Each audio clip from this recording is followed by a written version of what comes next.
Here is some critical perspective for you on Bitcoin and really what's going on in the markets right now. I know there's been a lot of fear recently. The Japanese yen carry trade unwind and what's happening in Iran. And there's a recession coming. Recessions always come. It's part of the business cycle. The question is, are you prepared for when that happens? A lot of people probably not. Okay. But what's going on with our buddy Bitcoin?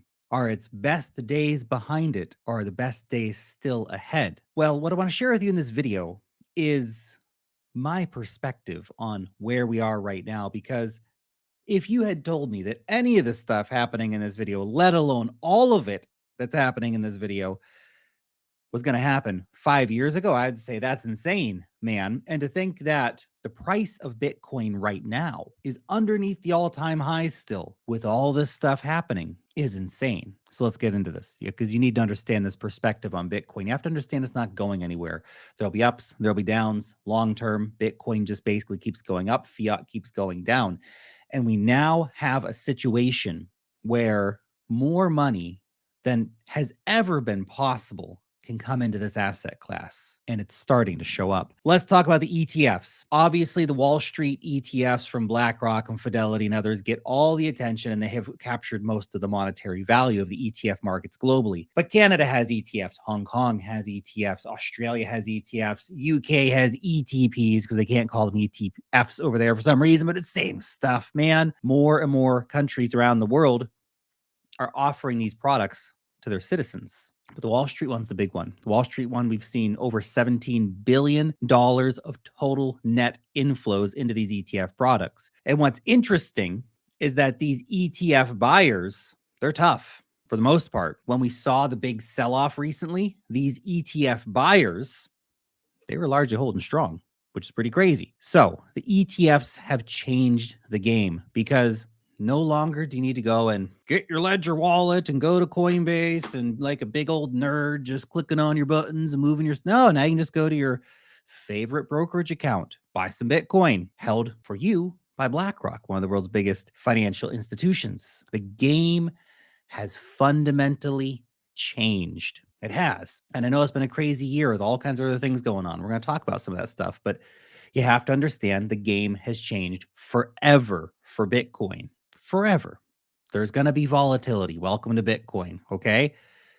But long-term picture, this is the biggest monetary on-ramp potential for crypto in its lifetime. It's crazy. You need to understand that. We have to understand, too, that the big banks are here. They're here. They're here. They're involved. They're taking part in the market now in a way that they've never done before. Morgan Stanley has just unleashed their team of 15,000 salespeople to go start shilling Bitcoin to people, to their investors. Okay, not everyone's going to buy, but enough people will. And that's just Morgan Stanley.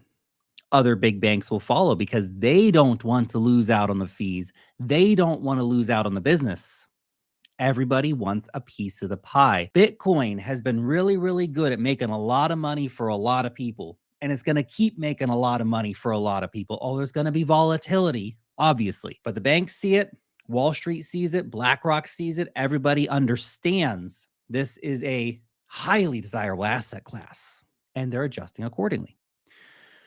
We also know that, according to inside sources from BlackRock and places like this, that the big wirehouses, they're all going to start offering Bitcoin ETFs at the end of the year, right? They've been waiting on approval. Approval's coming. These are giant institutions. Things move slowly, glacial speeds. But when they flip the switch on, you ever see in Greenland when the glaciers collapse into the ocean and stuff like that? Yeah, it's like that. That's what's coming for Bitcoin from these glacially moving institutions. It's going to be a giant tsunami wave of money from this collapsing ice field. Even Jamie Damn Dimon, the most famous outspoken Bitcoin hater of haters, has reportedly flipped on Bitcoin because he knows how to make a buck.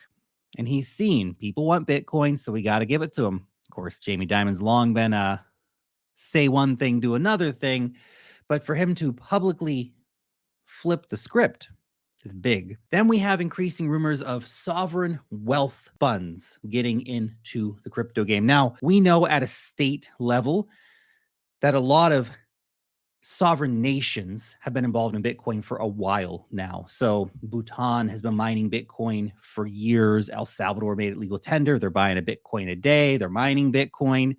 Oman and the UAE have been mining Bitcoin. Russia just passed sweeping regulations for the cryptocurrency industry, allowing Bitcoin for international transactions, aka the potential for a petro Bitcoin to arise, legalizing Bitcoin mining in the country. A lot of stuff going on here. However, sovereign wealth funds are an interesting part of the picture here because, yeah, you got your millionaires. Yeah, you got your billionaires. Yeah, you got your family offices.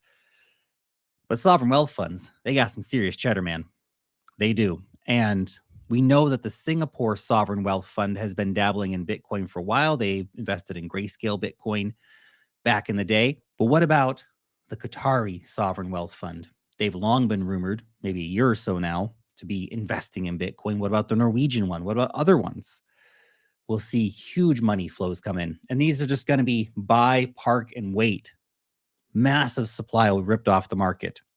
Equally, you can look at pension funds. We've seen so many pension funds in the USA, for example, different cities saying that they're going to start buying Bitcoin. And sometimes, like, okay, Jersey City came out. We're going to start adding Bitcoin to our, pension fund. Okay, cool. How much is that? And it's like $3 million. It's not that exciting, is it? But every $3 million counts. It all adds up. It all adds up. It adds up fast.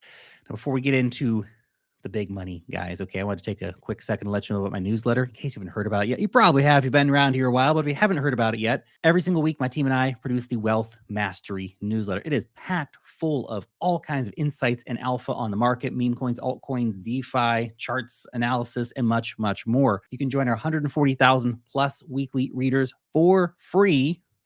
Check it out. Link down below in the description or the pinned comment over on X. Now, we have to talk about the billionaires, man.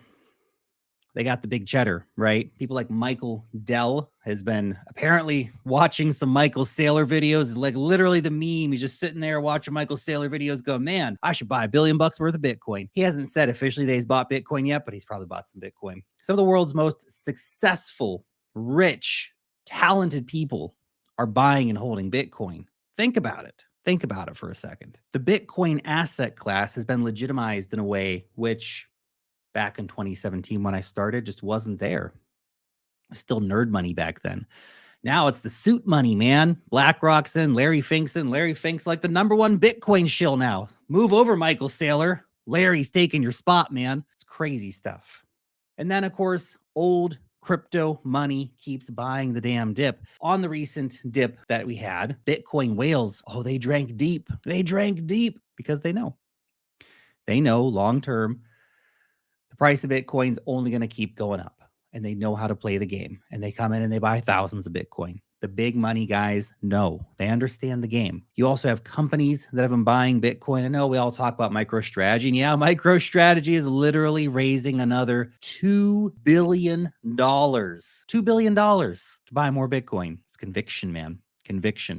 And it's going to look like an absolute genius move 10 years down the line when Bitcoin's worth $1 million per coin. You have Marathon Digital, which they're a Bitcoin miner, but they're raising $250 million to buy more Bitcoin. Now, they're doing that now. So Marathon's looking and going, yo, dog, the bear market's not coming tomorrow. We got to get some Bitcoin because it's going to go up in price. We need to buy and hold for a while.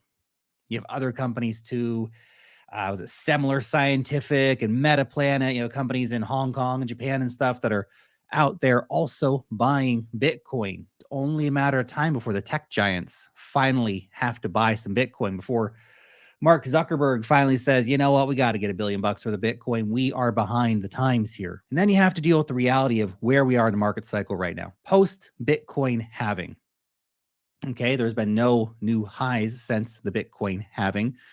We're a few months past it now. Generally, around 6 months post Bitcoin halving is when the real fireworks start. Not quite there yet, are we? We're in the doldrums of summer. We've had all these big overhang issues largely resolved, which is super bullish actually for the market. Germany out of Bitcoin. Silk Road Bitcoin is managed selling via Coinbase. And hey, if Donald Trump gets elected, they might even just keep that Bitcoin and dump it in the Federal Reserve and just keep it there for 100 years. That'd be crazy, man.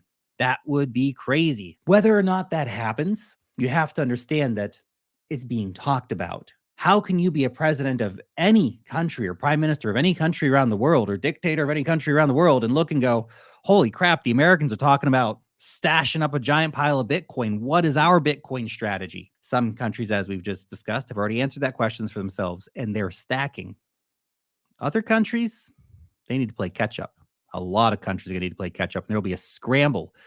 Don't know when that scramble happens, but there will be a scramble. Mt. Gox has been the biggest specter of, Bitcoin coming into the market. And we absorbed it like a champ. In fact, I feel like the market was more freaked out about the German Bitcoin than the 140,000 Mt. Gox Bitcoin. It's crazy. Look, real talk, guys, real talk. Bitcoin is not going anywhere. It's not.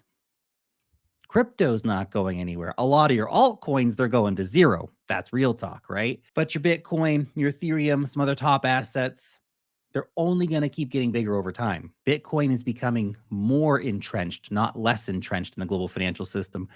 Bitcoin is becoming more important, not less important in the global financial system. And every single day that passes, that reality becomes more and more true. Bitcoin's the ultimate anti-fragile money. It doesn't matter what crap you throw at it.